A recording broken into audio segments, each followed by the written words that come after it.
All right. And how are we all doing this evening? I hope good. This is the bike that ended up on the roof that one night. Well, as you can see, getting there. And that is right. The Hetero Liberace Jacking Epstein is back. I'm here. Never left. I'll be sharing a nice video for everybody that Steve put up. A little live action at Rape Rock Mountain. Yes, that's right. We don't call our following fans, they're friends. That's what Steve and I call them and most of the guys in the band. Now, having made my grand introduction here today, see what time that is there, bud? What time is that? Let me see. I think it's quarter past the diamond in the first one. At any rate, I just thought I'd be funny, okay? Too much, man, I'll tell you, with this corona, guys. We're all like freaking out, and I have to give some love out to my brothers at the Church of What's Happening Now. That's Coco Joey Diaz and Lee, the Flying Jew Sayat, at the Church of What's Happening Now. You can see them over at Mad Flavor on Twitter. But definitely look for Joey's shows, his podcasts. They are fucking, oops. Sorry, YouTube. They're just freaking tremendous. Sometimes the man really hits a point. Like today, he basically was trying to say, hey, I'm posting this video to let everybody know that this is what's up, this is what's happening, and this is how we're going to get through it. I mean, this is through Joey's eyes, but he's actually speaking pretty much, I would say, in mono with the directness of what's happening verbatim. Now, we all know the way we've been seeing certain bands play live on TV, which I have to, hats off. Tim McGraw, tremendous. Okay? They had little boxes up with his band, wherever they were, whatever, state they're in. They were all jamming, man. Thank you. That was cool. So, Coco, Joey Diaz, thank you for responding back to me. It means a lot. And Steve, I got you, brother. Now, I know all of you are excited. I've been getting a lot of texts. I even get phone calls. It's kind of funny because I was listening to a fellow that actually got me back into this, Ryan Leone. Tremendous. Ryan speaking about, as usual, prison or something that's very interesting. He keeps his storylines really, really relevant, prevalent. Plus his book out, Wasting Talent, which is something you got to definitely look into.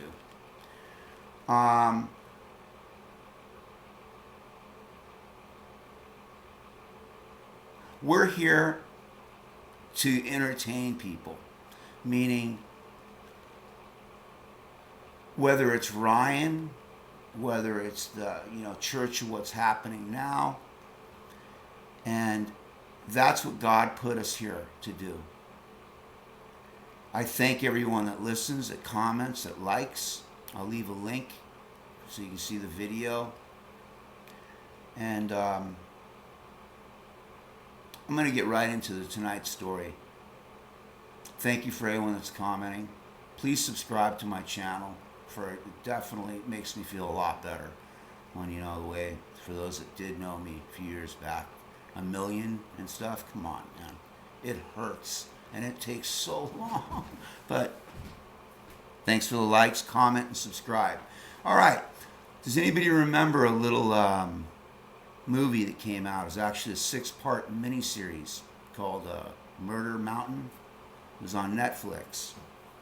Okay.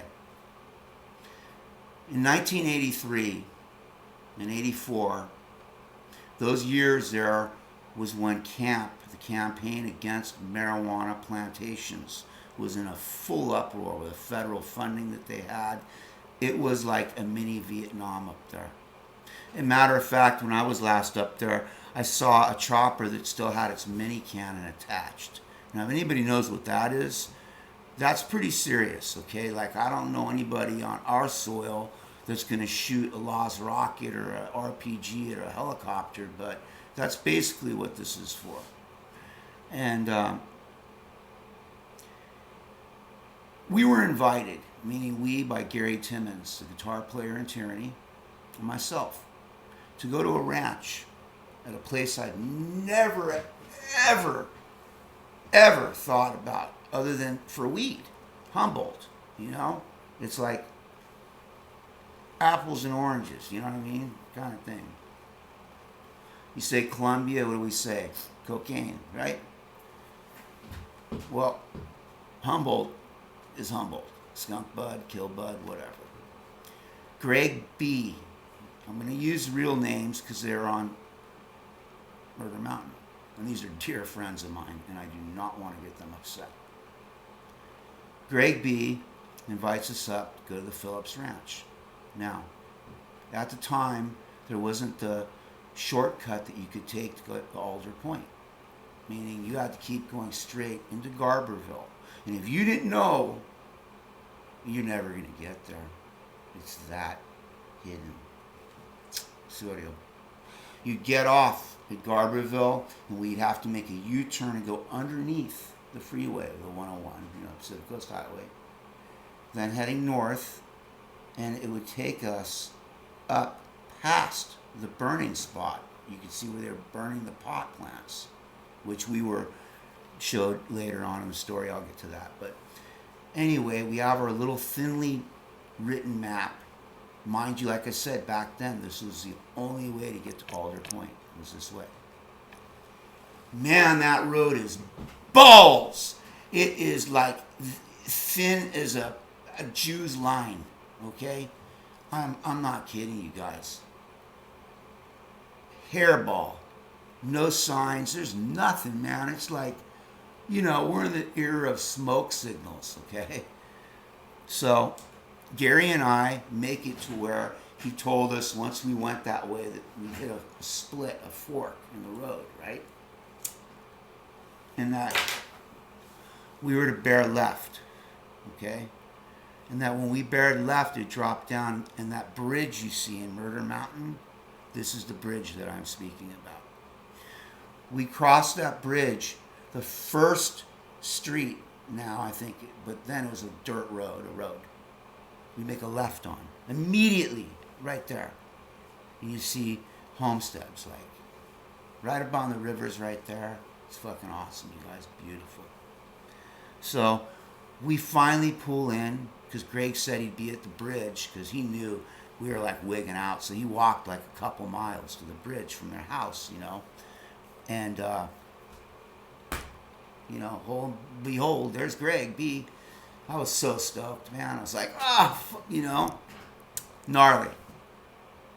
Gary and I had just been through a drive that we were questioning, even like, wow, man, we're in the middle of nowhere back here. We gotta hope nobody gets hurt, like, type of vibe. For real, man. Like, this is in 83, 84. Can you imagine? Anyone that was up there at Alder Point, go back those decades, there was nothing, man, and it was scary. I mean, that was Murder Mountain. So we made our left. Not more than the third home, like he said, in case he wasn't going to be at the bridge. We pull in, and you see they got this big satellite dish, because that's the only way you got TV back then, of course. And it's kind of a giveaway if you look back now. It's like all these people with these big satellite dishes up there. But that was the entertainment, and I appreciate it. We were up there for about 10 days now. Day one, we get in, we unload, and I'm a big pothead, so the minute we got up there, Greg handed me like a trash bag, because it was, that year, it was so dry because of the whole, these guys were Americans hunting Americans. And no virtual reality. It was fucking real, man. They were like no holds barred, rappelling, fast roping. They had not a care in their head but to get that harvest, to get your crop, to make your son or daughter cry because they knew there wouldn't be a Christmas that year. There wouldn't be no money. So I'm going through this bag and picking out, you'd see little pieces of bud. Now mind you, this is from like a year past, okay? Because the year before they got raided. And that's where the story goes to. So that night after we settled in and I smoked like God knows how many of these leaf joints and met all the other people there that I'll say on a first name basis because a few of them were on that show. Greg is one, and his last name isn't what that, so we're just going to call him Greg B. And that is his real initial for his last name because I respect his amounts of height. I don't blame him. Morning, 7 o'clock. This is when I was like, I used to get up to go surfing at 6 every day. I had a life. I was somebody, meaning, But tyranny just started. And I had gotten in this band, Flashback, which I'll touch on, a whole story with Beau and everything. But I just want to give everybody kind of a idea of what was going on. So you know that, we went up there. I was so into it, you guys, I brought my own loader. A loader to load your own shotgun shells. That's how into it I am. I'm a professional skeet shooter. I love it. So, that morning, 7 o'clock, and I have my shotgun. And I asked, is it cool? And they're all, absolutely. Dude, hey, you're in Humbolt. You can do whatever you want. And there are these berry bushes that are delicious berries, by the way. Oh, my Lord. You make some jam out of that, and you get a B&B going, you got something going up there. I'll tell you that. Let's leave it at that. So, I pop a few quail, okay? I would say it was about 30 minutes in between my first shot to my second.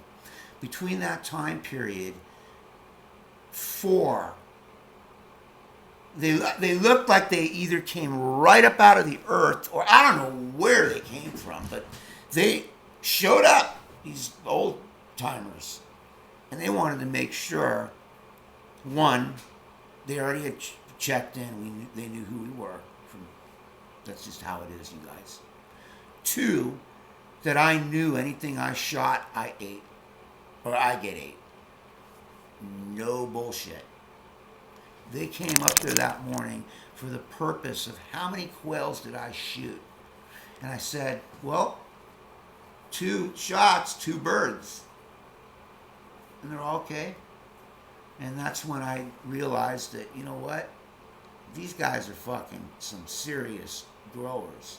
Like Vietnam, end of Korean War, Vietnam, I would say. But military. All of them. And I would soon find out just how much my guess was spot on. They made us some breakfast. We had, which was really nice of them. I remember this to the day. We had a little bacon and eggs and so forth. And I asked them, hey, would you guys like to have a barbecue? I'll go get some quail, and I just want to know how many. And the guy said, wow, we've never had anybody up here like you, dude. And I was like, what do you mean? And he's all, well, in a way, you're like asking us, is it okay to shoot? But then you're like saying, you're not going to shoot any more than what's needed. And you want to make sure it's okay with us. That's just how I was brought up, man. You know what I mean? Anybody with that kind of compass, that's just the way it is, dude. Come on. What, am I going to go shoot in your backyard, start shooting birds and just not eat them? That's a fucking scumbag. Oops, sorry. I'm trying, YouTube, but it ruins my storyline. Anyway, that's just a scumbag, okay? So they said, yeah, it'd be cool. And I was into it, you guys, because we had me, Gary, Greg, the Phillips, both Kevin, Simmons brothers. Everybody had came up there from Santa Maria and Napomo. That's where their houses were when they weren't up there, doing their thing, right? Man, I shot 10 big quail, not little, big quail. And inside each one gurneys where you could see the berry bushes they're eating. So these things were really tasty. They were. And now they wanted to see just how much I was into it. And did I know how to gut a quail? Yes, I did. Yes, I did. I had some of the nicest breasts laid out. That dinner tonight, that night, bonded what would end up happening that morning. Third morning, we awakened in Murder Mountain by a few individuals in camos with weapons. And they said, hey, you guys in for a little walk? And Greg had already arranged this. Greg basically asked, hey, these guys, they're from the lower, they don't know anything, and he loves pot, and this would be like going to Disneyland, basically, you guys. For real. So they said, you two get your gear on me, some boots and stuff, because we're going to go for a little hike. Now, you don't ask where you're going. You're just stoked because you went for a hike, right, guys? Okay. Mind you, the hike we were ready to go on was nothing but a trip to, like, hell for some and a journey to heaven to others. When I was the third person, these guys were really good at their grouping. Okay. Remember, you're in the middle of nowhere, really. These are their neighbors. These are everyone. The tribe. We go up the path. I noticed immediately, because I grow, a thin line, and I said, oh shit, And the guy stopped. He goes, you see that? And I go, what? And I could not see, bro.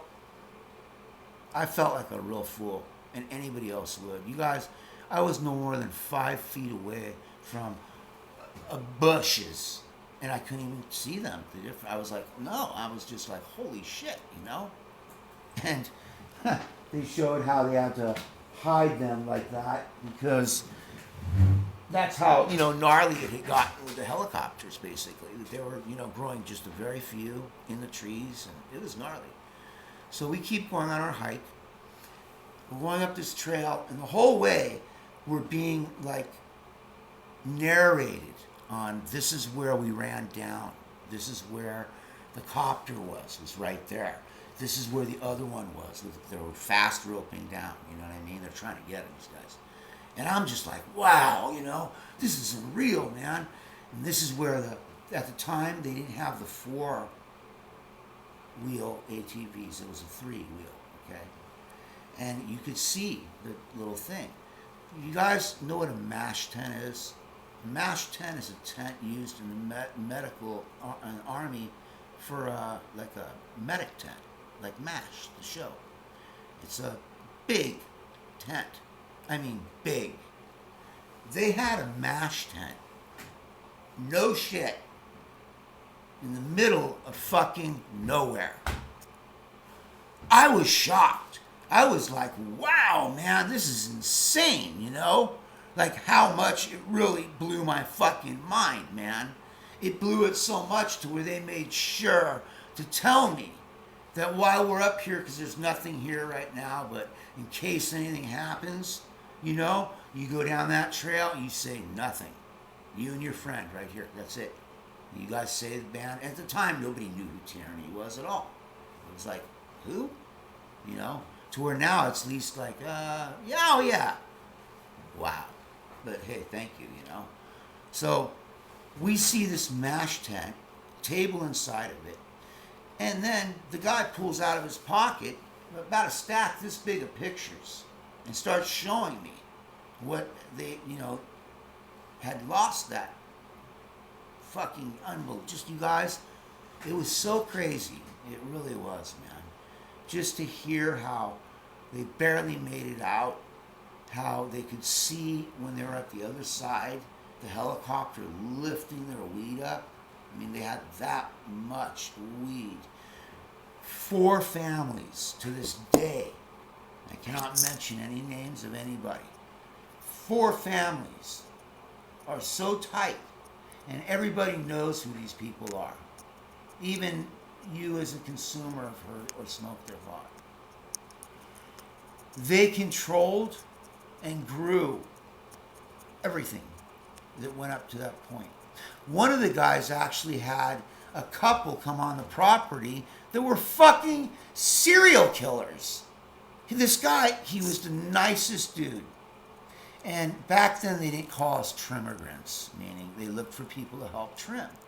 And most of the time it was like people that were hitchhiking or just very low, people, let's just say, that were like almost down on their luck types, in despair, hurt, whether by their own making or doing or by having somebody either throw them out of their home or just say, I don't love you anymore. But they were like that low. You could see it in their eyes. But I couldn't believe it, man. When I was up there that year, these two were up there. And I saw them. I saw these two people. And the guy gave me the creeps. First off, he was a big person. Like, you need to shoot first and then go, what did you need after? Because you're done. You're done. I don't give a shit if you're fucking Bruce Lee and Chuck Norris combined in a, freak experiment. This guy is he's gonna kill you. And they eat you. They're cannibals. So that whole time that they were up there, they were like bringing people up there and killing them. They had it was insane. They had half that mountain dug up and with posts and little sticks where they were finding bones here and there. It was crazy, okay? So we're in the middle of our stay. Now, like I said, I brought my loader, okay, because I was going skeet shooting, because you can only shoot so many quail and eat so many quail or duck. You give me a break, okay?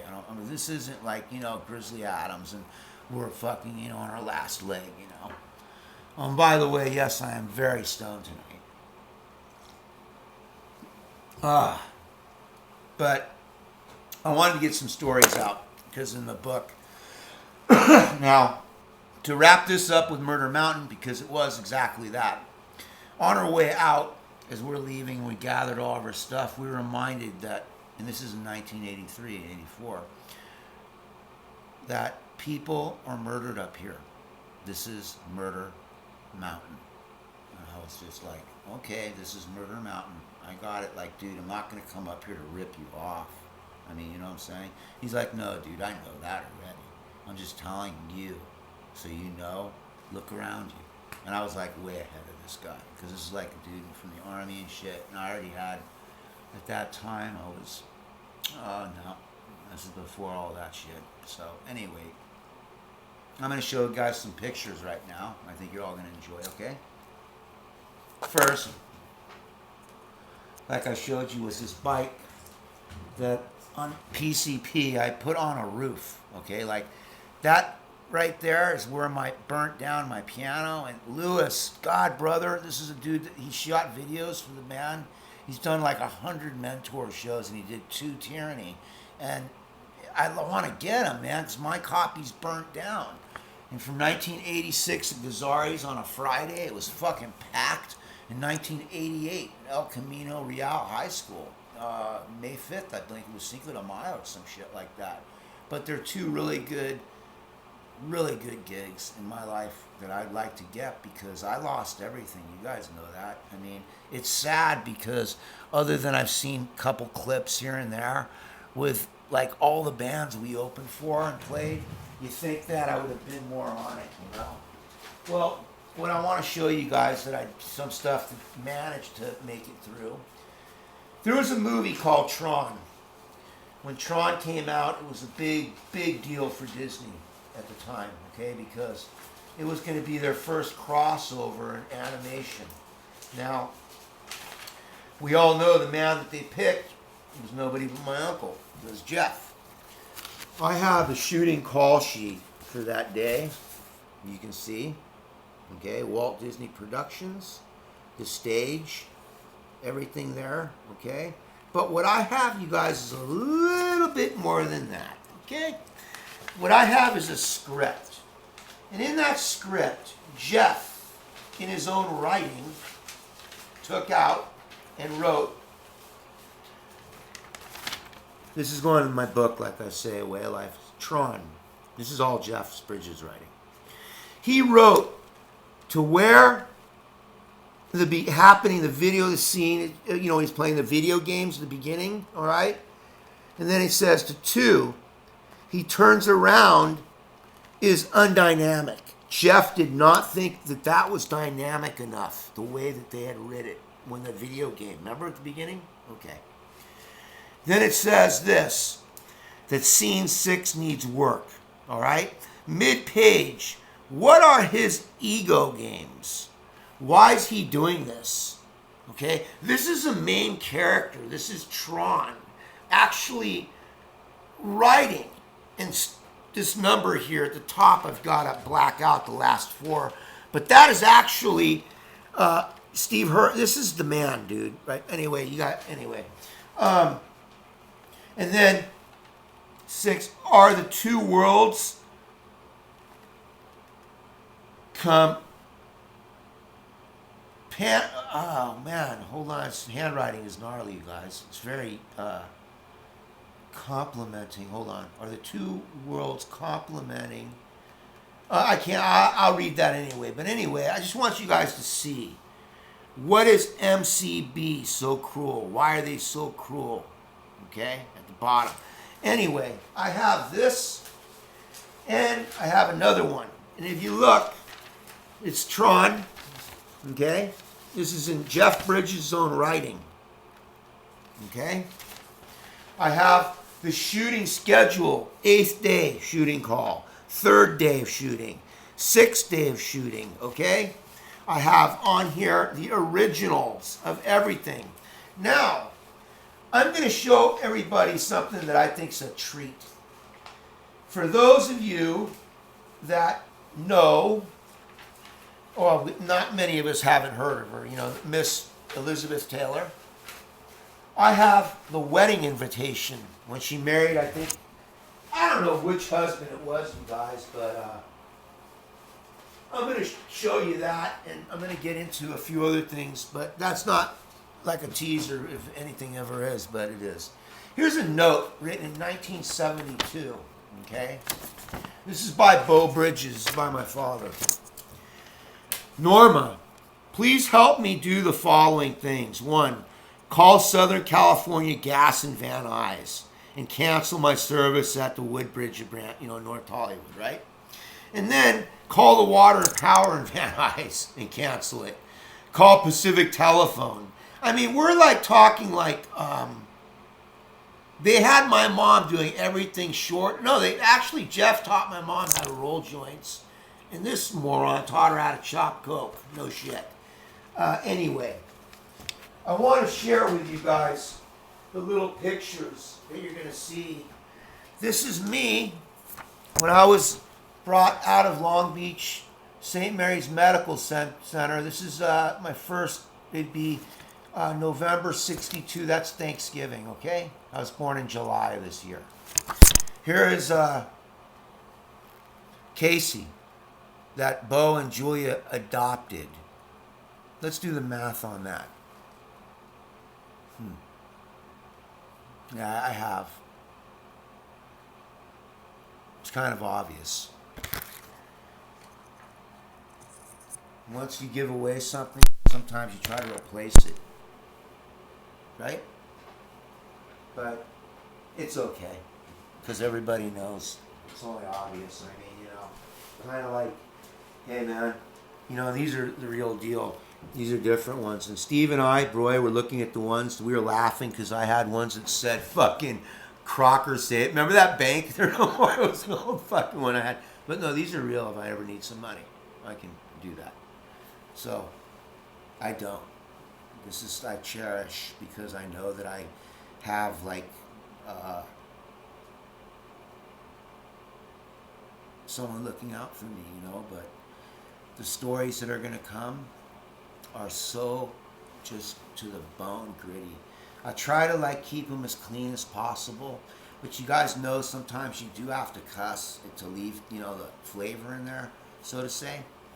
But I just want to thank everybody, and I just had to leave a little bit of a happiness here that we are going to all get through this corona crap, okay? I mean, I'm worried, okay?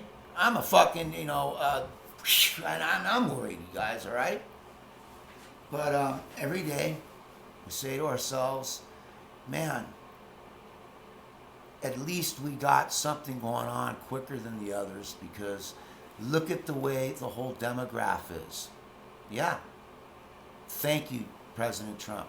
Thank you. I mean that from the bottom of my heart, sir. Because I know a lot of people hate you. I don't like you sometimes, but you know what? I like you now, because I'm looking at a person that said, no, fuck you. I'm shutting down China. I'm shutting Canada. No. And he took a lot of flack for that, you guys. And that's not fake news. All right? So, on this beautiful evening, we're going to take a nice big puff and say to each other, love ya. Keep it rocking. Keep it socking.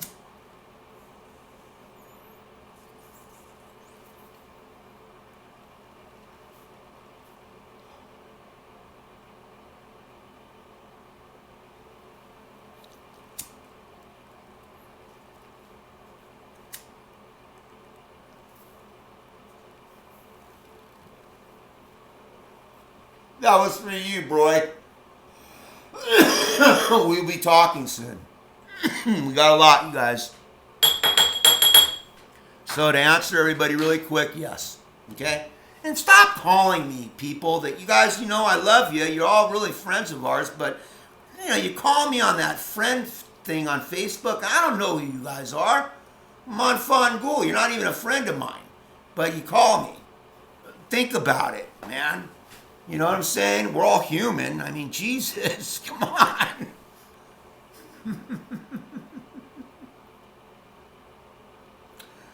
Oh, man. Unbelievable.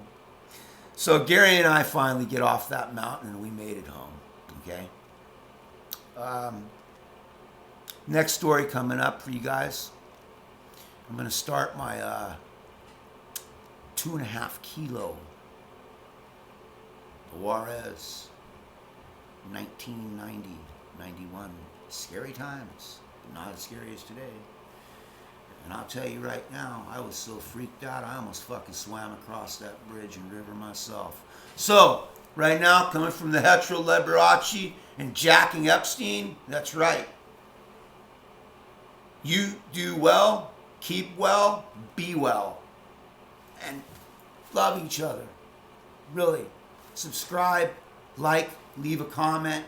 Fangul.